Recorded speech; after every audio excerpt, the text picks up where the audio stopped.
नवदुर्गा स्तोत्रम्। ईश्वर उवाच शृणु देवी प्रवक्ष्यामि कवचं सर्वसिद्धिदं पठित्वा पाठयित्वा च नरो मुच्येत सङ्कटात्।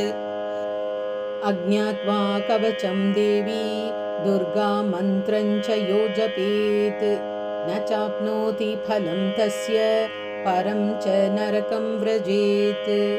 उमादेवी शिरः पातु ललाटे शूलधारिणी चक्षुषी खेचरी पातु कर्णौ चत्वरवासिनी सुगन्धानासिकं पातु वदनं सर्वधारिणी जिह्वां च चण्डिका देवी ग्रीवां सौभद्रिका तथा अशोकवासिनी चेतो द्वौ बाहू वज्रधारिणी हृदयं ललिता देवी उदरं सिंहवाहिनी कठिं भगवती देवी द्वावूरू विन्ध्यवासिनी महाबला च जङ्घे द्वे पादौ भूतलवासिनी एवं स्थितासि देवी त्वं त्रैलोक्ये रक्षणात्मिका रक्ष मां सर्वगात्रेषु